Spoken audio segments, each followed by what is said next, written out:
क्या होगा अगर मैं आपसे कहूं कि आपका शरीर रेत के महल जैसा है? सुंदर तो है लेकिन टिकेगा नहीं।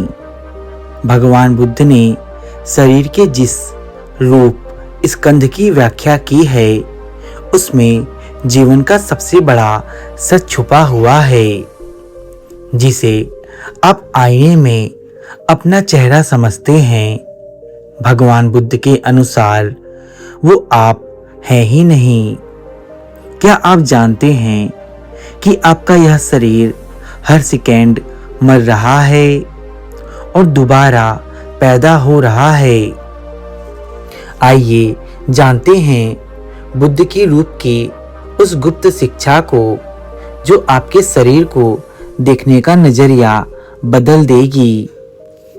नमस्कार दोस्तों, स्वागत है आप सभी का हमारे चैनल बौद्ध दर्शन में, जहां आंतरिक जागरण के साथ प्रतिदिन हम कुछ नया सीखते हैं। दोस्तों, भगवान बुद्ध की शिक्षाओं में जिसे हम शरीर कहते हैं उसे वास्तव में पंच स्कंद के रूप में समझाया गया है। पंच रूप में रूप पहला और सबसे महत्वपूर्ण स्कंद है, क्योंकि यह हमारे अस्तित्व के भौतिक पक्ष को दर्शाता है। बौद्ध दर्शन के अनुसार रूप का विस्तार से वर्णन निम्नलिखित बिंदुओं के माध्यम से समझा जा सकता है। तो आइए रूप के वर्णन को विस्तार रूप से गहराई से समझते हैं। पहला, रूप की परिभाषा। रूप का अर्थ केवल सुंदरता या आकार नहीं है। बौद्ध धर्म में जो कुछ भी भौतिक है, जिसे छुआ जा सके, जो स्थान घेरता हो और जो निरंतर परिवर्तनशील विघटनशील हो, वह रूप है। सरल शब्दों में यह हमारी भौतिक देह और बाहरी भौतिक जगत का मिश्रण है। दूसरा, रूप के दो मुख्य विभाग। बुद्ध ने रूप को दो स्तर पर विभाजित किया है। चत्वारि महाभूतानि, चार महाभूत।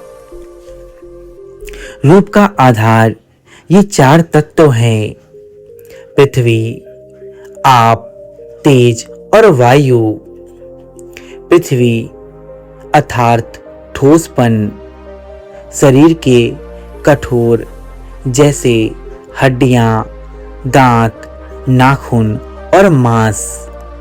आप तत्व यानी तरलता, शरीर के तरल पदार्थ जैसे रक्त, पसीना, आंसू और लार।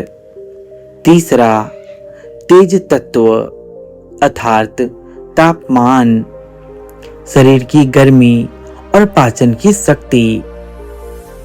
चौथा, वायु तत्व अर्थात गति, श्वास प्रश्वास और शरीर के भीतर ऊर्जा का प्रवाह।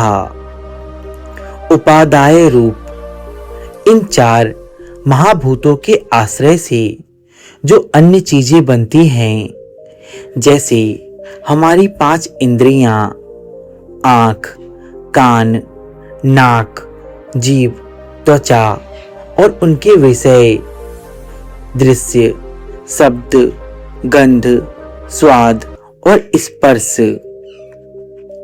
तीसरा, रूप की विशेषता अनित्यता। भगवान बुद्ध ने सिखाया कि रूप स्थिर नहीं है, यह क्षण प्रति क्षण बदल रहा है। जैसे नदी का पानी हर पल नया होता है, वैसे ही हमारा शरीर और यह रूप भी हर पल बदल रहा है।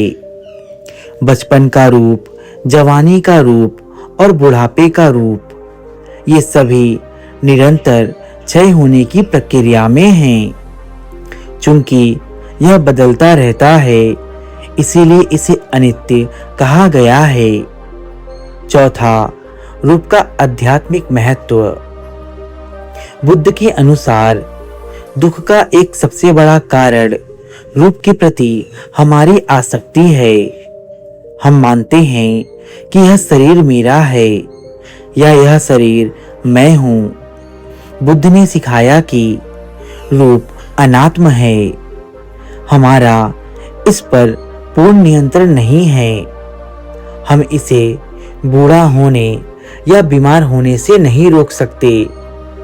जब हम यह समझ लेते हैं कि रूप केवल भौतिक तत्वों का एक स्थायी जमावड़ा है, तब हम देह अभिमान से मुक्त होने लगते हैं। संक्षेप में, रूप वह भौतिक ढांचा है जिसके माध्यम से हम संसार का अनुभव करते हैं। यह चेतना विज्ञान के रहने का घर है, लेकिन यह स्वयं मैं नहीं है। यह केवल 4 तत्वों और उनसे बनी इंद्रियों का एक प्रवाह है जो स्वभाव से नश्वर और परिवर्तनशील है।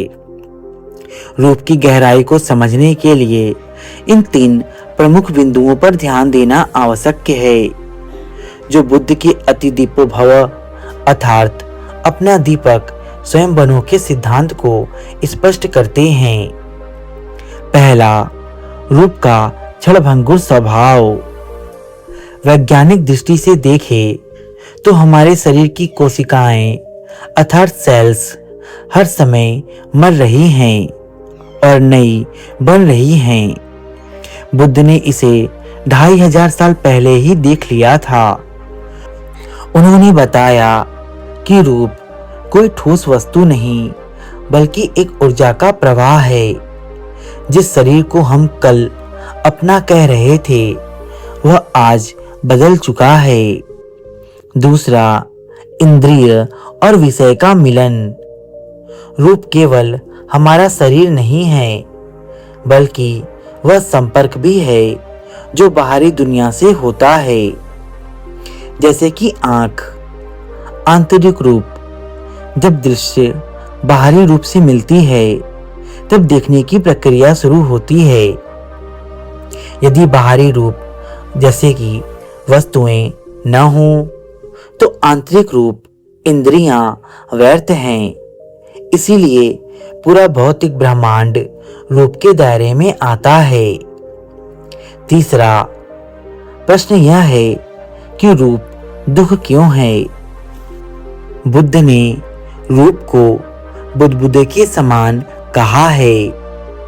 जैसे पानी का बुदबुदा दिखता तो सुंदर है पर छूते ही फूट जाता है, वैसे ही शरीर की सुंदरता और शक्ति अस्थायी है। गहराई यह है कि हम रूप शरीर के माध्यम से सुख ढूंढते हैं, लेकिन चूंकि रूप स्वयं विनाशी है इसीलिए उससे मिलने वाला सुख भी अंततः दुख में बदल जाता है। संक्षेप में कहें तो रूप एक माध्यम है, मंजिल नहीं। यह चेतना का वाहन है। इसे स्वस्थ रखना जरूरी है ताकि आप निर्वाण की राह पर चल सके, लेकिन इसमें मोह करना वैसा ही है जैसे किसी किराए के मकान को अपना स्थायी घर मान लेना। तो अगली बार जब आप आईना देखें तो याद रखिएगा कि यह रूप सिर्फ एक किराए का घर है। असली आप तो इसके भीतर की चेतना है। अगर आप बुद्ध की इन गहरी शिक्षाओं को अपनी भाषा में और समझना चाहते हैं तो हमारे चैनल बौद्ध दर्शन से जुड़े रहें। याद रखें, शरीर बदलेगा, ढलेगा और एक दिन मिट्टी हो जाएगा, लेकिन आपकी समझ अमर रहेगी। रूप की नश्वरता को स्वीकार करना ही दुख से मुक्ति का पहला कदम है। इस वीडियो को अपनों के साथ साझा करें ताकि वे भी इस सत्य को जान सके।